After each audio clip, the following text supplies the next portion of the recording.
প্রিয় বন্ধুরা, আশা করি মহান আল্লাহ তাআলার রহমতে আপনারা সবাই ভালো আছেন। আমিও মহান আল্লাহ তাআলার রহমতে ভালো আছি। প্রিয় বন্ধুরা, আমাদের পাশের দেশে পশ্চিম বাংলায় কিছু গুজব মিডিয়া আমাদের দেশ নিয়ে গভীর চক্রান্ত এবং ষড়যন্ত্র লিপ্ত হয়েছে। এই বিষয়ে খুবই গুরুত্বপূর্ণ রিপোর্ট আমার কাছে আছে। তা প্রিয় বন্ধুরা, রিপোর্টটি জুড়েই আপনারা আমার সাথে থাকবেন এবং রিপোর্টটি যদি সম্পূর্ণ রিপোর্টটি আপনারা মনোযোগ সহকারে শুনেন তাহলে অবশ্যই বুঝতে পারবেন এই বিষয় সম্পর্কে। তা প্রিয় বন্ধুরা, কেউই টানবেন না ভিডিওটি, না টেনে সম্পূর্ণ ভিডিওটি অনুরোধ রইল সমস্ত ভিডিওটি আপনারা দেখবেন এবং সমস্ত ভিডিওটি দেখলে আপনারা সব বিষয় বুঝতে পারবেন। তা প্রিয় বন্ধুরা, চলুন আমরা রিপোর্টটি দেখে আসি।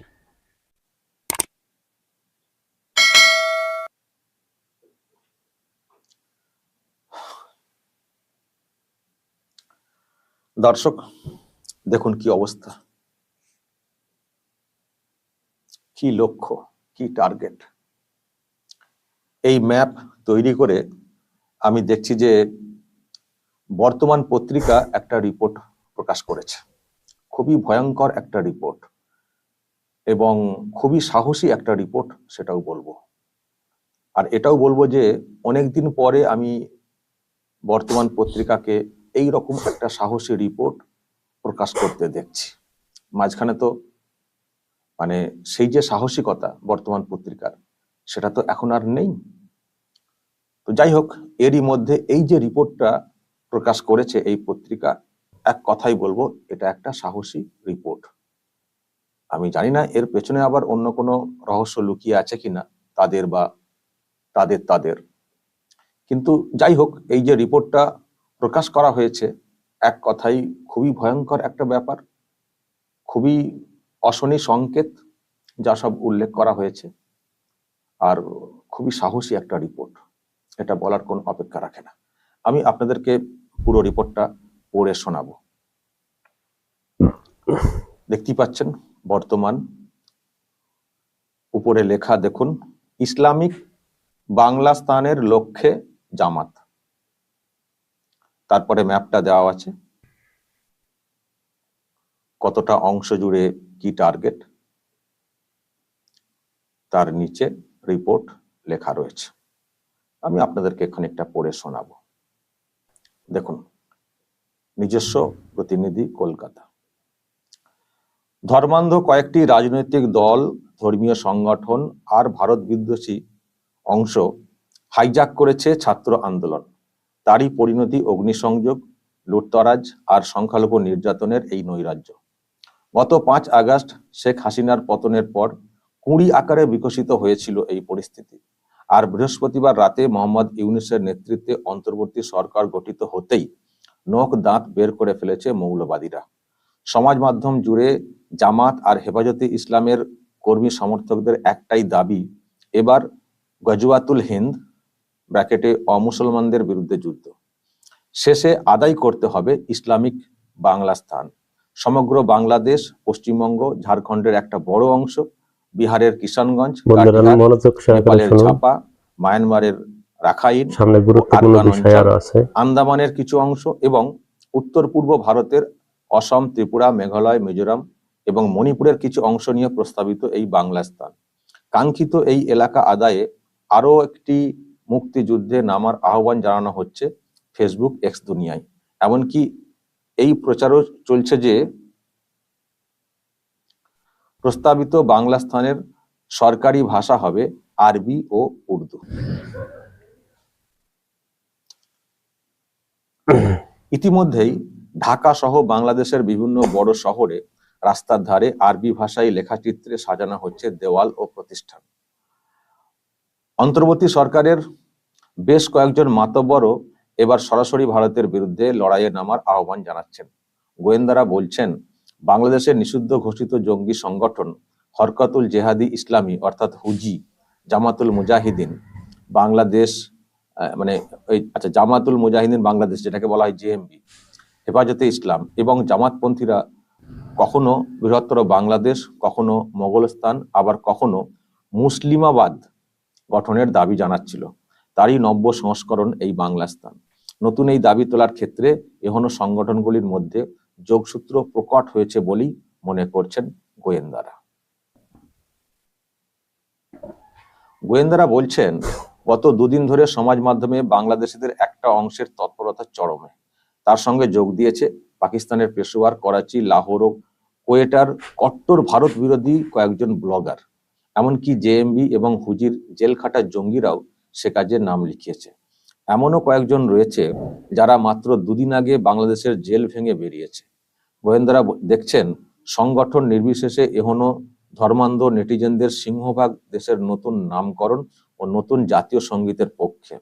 সে ব্যাপারে রীতিমতো সওয়ালও করছেন, অস্বীকার করছেন একাত্তর, মুক্তিযুদ্ধ, স্বাধীনতা। এই তালিকায় রয়েছে এমন বেশ কিছু অধ্যাপক, শিক্ষক, প্রযুক্তিবিদ এবং অনাবাসী বাংলাদেশি যারা হাসিনার আমলে প্রগতিশীল পরিচয় দিয়ে দেশ বিদেশ ঘুরেছে। জোর তর্ক চলছে দেশের নতুন নাম নিয়েও। বাংলাস্তান নাকি পূর্ব পাকিস্তান। সমীক্ষা বলছে 91% মতো 91% মত বিধর্মীদের হটিয়ে নাম হোক ইসলামিক বাংলাস্তান। মানে এটা নিয়েও সমীক্ষা হচ্ছে আর কি। তো সমীক্ষা বলছে যে 91% মত বিধর্মীদের হটিয়ে নাম হোক ইসলামিক বাংলাস্তান। এই হচ্ছে দর্শক রিপোর্ট। বর্তমান পত্রিকা একটা ভয়ঙ্কর তথ্য দিয়ে এবং পুরো কোন কোন এলাকা নিয়ে এই বাংলা স্থান করতে চাওয়া হচ্ছে বা ডাক দেওয়া হচ্ছে তার একটা ম্যাপ আকারে তৈরি করে একেবারে মানে গ্রাফিক্যালি এটাকে প্রেজেন্ট করে এই রিপোর্ট ছেপেছে বর্তমান পত্রিকা। বর্তমান পত্রিকার আমি যেটা বলছিলাম, এখন আর কোনো খবর সাধারণত দেখি না, কিন্তু এটা নজরে যখন পড়লো তখন মনে হলো এমনিতেই আমাদের মধ্যে একটা চর্চা ছিলই। এবং আপনারা নিশ্চয়ই বুঝতে পারছেন কদিন আগে পার্লামেন্টে একজন এমপি ঝাড়খণ্ডের, আপনারা জানেন নিশিকান্ত দুবে, তিনি একটা প্রশ্ন তুলেছিলেন যে যেভাবে ডেমোগ্রাফি চেঞ্জ হয়ে যাচ্ছে তাদের ঝাড়খণ্ডেও বেশ কিছু এলাকাতে যেভাবে মানে মুসলিম যে এটা যে হারে বাড়ছে, মানে 5 বছরে সাধারণত 15-20% জনসংখ্যা বৃদ্ধি হয়। যখন নতুন ভোট আসে 5 বছর পরে 15-20% সাধারণত হয়। কিন্তু দেখা যাচ্ছে অনেক বিধানসভা কেন্দ্র রয়েছে মানে 5 বছরে 100-125 মানে পার হয়ে গেছে। এত দ্রুত গতিতে মানে সংখ্যা বাড়ছে, মুসলিম সংখ্যা বাড়ছে। তো এখানে অনেক প্রশ্ন তৈরি হয়েছে যে কি করে বাড়ছে। তার মধ্যে একটা হচ্ছে যে অনুপ্রবেশ ঘটছে, বাংলাদেশ থেকে অনুপ্রবেশ ঘটছে। আবার কেউ কেউ এটাও বলছেন শুধু অনুপ্রবেশ না, জন্ম নিয়ন্ত্রণ যেহেতু নেই, মানে জন্ম বৃদ্ধির হারটাও অনেকটা। নিশিকান্ত দুবে যেটা বলেছিলেন যে বাইরে থেকে এসে এখানকার যারা আদিবাসী তাদেরকে বিয়ে করে ফেলছেন এইসব লোকেরা, বিয়ে করে তাদেরকে কনভার্ট করে ফেলা হচ্ছে, ইসলামে কনভার্ট করে ফেলা হচ্ছে। ফলে তাদের ছেলেমেয়েরা তো মুসলিম তো হচ্ছেনই এবং কনভার্ট হয়ে অনেকে মুসলিম হচ্ছেন। সুতরাং এই একটা ব্যাপার আর কি, মানে ওখান থেকে আসা, বিয়ে করে কনভার্ট করা, আর সেই সঙ্গে জন্ম নিয়ন্ত্রণ না থাকা, সব মিলিয়ে এই মুসলিম সংখ্যা বাড়ছে, আদিবাসীদের সংখ্যা কমে যাচ্ছে, পার্সেন্টেজ কমে যাচ্ছে। এই তথ্য উনি কিন্তু দিয়েছিলেন পার্লামেন্টে এই তথ্য দিয়েছিলেন এবং সেখানে আরো মানে কিছু কিছু কথা বলেছিলেন, শুধু ঝাড়খণ্ড না, উনি কতগুলো প্রশ্ন তুলেছিলেন যে মালদা, মুর্শিদাবাদ, ঝাড়খণ্ডের একটা অংশ, এই সব মিলিয়ে কেন্দ্রের তরফ থেকে নজরদারি চালানো হোক, কেন্দ্রের আওতায় আনা হোক, কারণ এখানে অনেক সব মানে উল্টোপাল্টা ঘটনাও ঘটে যাচ্ছে, নিয়ন্ত্রণের বাইরে চলে যাচ্ছে। এবং অনেক জায়গাতে দেখা যাচ্ছে যে মানে বাংলাতে ধরুন মালদা, মুর্শিদাবাদ, সেখানকার সরকার এমন যে মানে এমন অবস্থা যে ঝাড়খণ্ডেও মানে প্রভাব পড়ে যাচ্ছে প্রশাসন চালানোর ক্ষেত্রে। এইসব প্রশ্ন উনি তুলেছিলেন যে এদের দাপট এমন হয়ে যাচ্ছে এবং এটা আগামী দিনে খুব ভয়ঙ্কর হয়ে যাবে। মানে দেশের অভ্যন্তরীণ যে নিরাপত্তা সেটাও ঠিকঠাক থাকবে কিনা সেটা নিয়েও মানে একটা উদ্বেগ প্রকাশ করেছিলেন পার্লামেন্টে নিশিকান্ত দুবে, নিশ্চয় আপনাদের মনে আছে। তো এখন তো দেখছি যে বর্তমান পত্রিকা যে রিপোর্ট ছেপেছে, তো নিশিকান্ত দুবে যে ধরনের কথা বলেছিলেন, যে উদ্বেগ প্রকাশ করে একটা বলার চেষ্টা করছিলেন যে দেশকে ঠিক রাখা যাবে কিনা, যে প্রশ্ন কার্যত তোলার চেষ্টা করছিলেন, এ তো দেখছি রিপোর্টের সঙ্গে মিলে যাচ্ছে বর্তমান পত্রিকা। মানে যেসব এলাকাতে ডেমোগ্রাফি চেঞ্জ হচ্ছে, মুসলিম প্রাধান্য পাচ্ছে, মুসলিম আধিক্য বাড়ছে, তাদেরকেই তো ছিন্ন করে এরকম একটা বাংলা স্থান করার একটা চেষ্টা, তারই একটা ডাক দেওয়া হচ্ছে। এটা পুরো মিলে যাচ্ছে বিষয়টা। ফলে নিশিকান্ত দুবে যে ধরনের কথা বলেছেন এবং আপনাদের মধ্যেও অনেকে বলেছিলেন যে হ্যাঁ ঠিকই তো, যা বলেছেন ঠিকই তো বলেছেন নিশিকান্ত দুবে। আগামী দিনে এই হতে চলেছে, বাংলা মানে পশ্চিমবঙ্গটা ভারতের সঙ্গে থাকবে কিনা সেটা একটা প্রশ্নের, এটাও আপনারা কেউ কেউ বলেছিলেন। তো এখন দেখছি যে বিষয়টা তো ঠিকই, এবং সেই রিপোর্ট ছাপছে বর্তমান মানে পত্রিকা। এখানে ডেমোগ্রাফি চেঞ্জ হওয়ার ক্ষেত্রে এখানকার সরকারের যে একটা মানে উদাসীনতা রয়েছে, তারা তো দেখছেই না যে এখানে কি করে চেঞ্জ হচ্ছে, কি করে এত অনুপ্রবেশ ঘটে যাচ্ছে। একটাই কথা, বিএসএফ কেন দেখছে না? আরে বিএসএফ তো সব জায়গায় দেখতে পারবে না, কত জায়গায় তার নেই, মানে মানে কাঁটা তার নেই, এবং সেখানে কাঁটা তার দিতে দেওয়া হচ্ছে না। তো এইগুলো কি করে আটকানো যাবে? সংশ্লিষ্ট রাজ্যের মানে প্রশাসনিক সহযোগিতা না থাকলে কখনোই আটকানো যায় না। বিএসএফ হাতে হাত ধরে মানববন্ধন করে দাঁড়িয়ে থাকবে না। এমন এমন জায়গা রয়েছে সেখানে বিএসএফ যেতেও পারে না ঠিক ঠিক সময়ে, ওই ঘুরে ঘুরে দেখতে হয়। সেখানে লোক বসবাস করেন, আর সেই তাদেরকে দিয়ে লোক ঢোকে আর বেরোয়, আর সেখানে পলিটিক্যাল প্রভাব থাকে। লোকাল শাসক দলের সব নেতা, তাদের কথা মতো বিষয়টা চলে। চোরাচালান কারবার থেকে শুরু করে নানান সব অনুপ্রবেশ ঘটানো দালালির মাধ্যমে। এটা কখনো আটকানো যাবে? যখন সংশ্লিষ্ট শাসক দলও সদিচ্ছা দেখাবে যে না, আমরা এগুলোকে অ্যালাউ করব না। কিন্তু সংশ্লিষ্ট শাসক দল কি সদিচ্ছা দেখাবে? তারা তো বিএসএফ এর সঙ্গে যুদ্ধ ঘোষণা করে দিচ্ছে। আপনারা তো দেখেছেন এই রাজ্যের, আমি তো বলছি জোর গলাতি, এই রাজ্যের শাসক দলের কি ভূমিকা, নেত্রীর কি ভূমিকা। শাসক দলের নেতৃত্ব বিএসএফ এর বিরুদ্ধে যুদ্ধ ঘোষণা করে দেন কার্যত, এমন লেলিয়ে দেওয়া কথা বলেন। তো সেখানে কি সহযোগিতা হবে?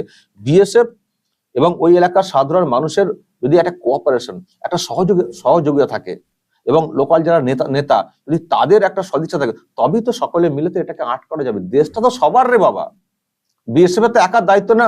মানে তারা হয়তো দায়িত্ব বলে, তারা হয়তো আছেন নির্দিষ্ট করে। তো যদি দেশের ক্ষতি হয়, আমাদের সবার তো ক্ষতি হবে। তো আমরা আমরা আমরা এটা বলছি না যে সারাক্ষণ ওই বিএসএফ এর মতো আপনারা ডিউটি করবেন, কিন্তু ইনফরমেশন ইত্যাদি সেগুলো তো আপনারা দিতে পারেন। আর তার থেকেও বড় কথা, চোরাচালান যাতে করে বন্ধ হয়, দালালরা যাতে না চলে, সেটাকে তো আটকাতে পারেন। সেটা আটকানো দূরের কথা, নিজেরাই করছেন। অনেক অভিযোগ উঠেছে না, ওঠে না? শাসক দলের লোকেরা মাতব্বরি করেন। তো আমি যেটা বলছিলাম যে তো এটাই এখানে দেখা হচ্ছে না, ডেমোগ্রাফি দিনের পর দিন চেঞ্জ হয়ে যাচ্ছে। তো এবার হবে, যখন ভারী হয়ে যাবে, সংখ্যাধিক্য যখন ঘটে যাবে, তখন ডিমান্ড উঠবে, এবং ওইসব সংগঠনগুলো কাজ করার চেষ্টা করবে, ডাক দিয়ে একটা কিছু বিশৃঙ্খলা ঘটানো। দেখছেন তো বাংলাদেশে কি হাল। ওই রকম ভাবে একটা সরকারের পতন, মানে এগুলো ভাবা যায়? এটা একটা গণতান্ত্রিক দেশ। তো ওই রকম আইন শৃঙ্খলা অবনতি ঘটিয়ে একটা কিছু করা কি কাঁথা, মানে এটা তো মানে হতেও পারে। মানে যা দেখলাম বাংলাদেশে, এখানেও কিছুটা ঘটিয়ে দিয়ে তো সবকিছু নিয়ন্ত্রণের বাইরে, সব তো ছেড়ে পালাতে হবে।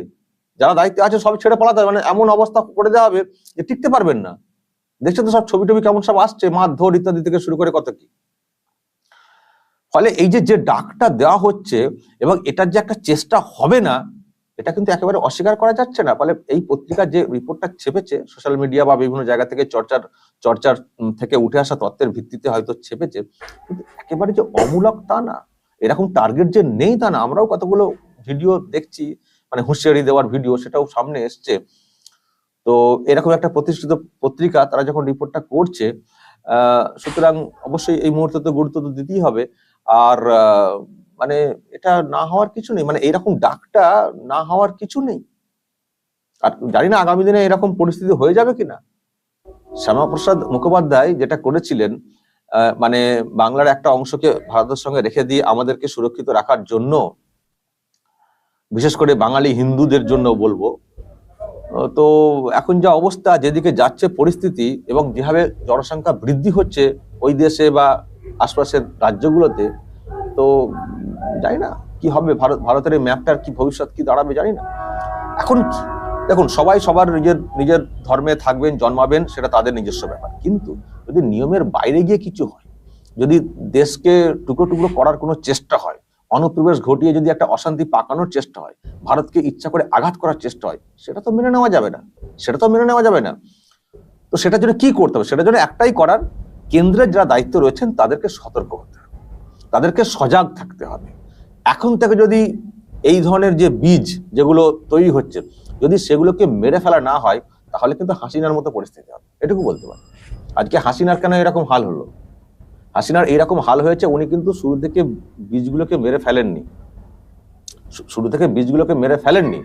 ফলে যারা র্যাডিক্যাল এই টাইপের তারাও তাদের মতো করে জাল বিস্তার করেছে। আর যেই ছাত্র আন্দোলন শুরু হলো সেখানে ঢুকে পড়ে একেবারে বিরাট কিছু ঘটনা ঘটিয়ে দিল, বিরাট কিছু ঘটনা ঘটে দিল। পুলিশও গুলি চালালো, সেখানে মানুষ মারা গেলেন, ব্যাস আবার পাল্টা রিয়াকশন, সেটাকে আগুনের মতো। প্রিয় বন্ধুরা, আপনারা শুনতেই পারলেন। তা এ বিষয়ে কে কি বুঝলেন কম বেশি একটু মন্তব্য করবেন কমেন্টে। আর ভারতের পশ্চিম বাংলায় যে মিডিয়া, এটা হচ্ছে আরামবাগ না আরামবাগ মিডিয়া, আমার মনে হয় আরামবাগ না, এটা হারামবাগ মিডিয়া বললে ভালো হয়। তা ও যে কথাগুলো বলছে হারামখোর কথা ছাড়া একটা কথাও সঠিক কথা বলে নেই। বাংলা স্থান যে রাষ্ট্র করার পরিকল্পনা, এটা আমরা জানি না, ও জানে, এটা জানতেও পারে। কিন্তু এটা যে একটা মিথ্যা কথা, জঘন্যতম একটা মিথ্যা কথা, এটা আপনারা অলরেডি বুঝতে পারছেন। আর এই দাদার যে আমি কি বলবো, আমি মুখের ভাষা আসলে খারাপ করি না, কিন্তু আসলে কি বলবো আমি, মানে আমার ব্রেনটা ধরতেছে না ওনাকে আমি কি বলে সম্বোধন করব। তা আপনারা সম্বোধন করেন, যে যেটা ভালো মনে করেন সেটা সম্বোধন করেন। আর প্রিয় বন্ধুরা, আপনারা সবাই আমার সাথে থাকবেন এবং আমাকে এগিয়ে যেতে সাহায্য করবেন। আর চ্যানেলটি সবাই সাবস্ক্রাইব করবেন প্রিয় বন্ধুরা। আর ভিডিওটি যদি ভালো লাগে অবশ্যই লাইক করবেন এবং শেয়ার করবেন। আর এরকম ভিডিও যদি দেখতে চান অবশ্যই কমেন্ট করবেন, যাতে আমি একটু উৎসাহ পাই। আল্লাহ হাফেজ, আজ এই পর্যন্তই। আল্লাহ হাফেজ, ভালো থাকবেন সবাই।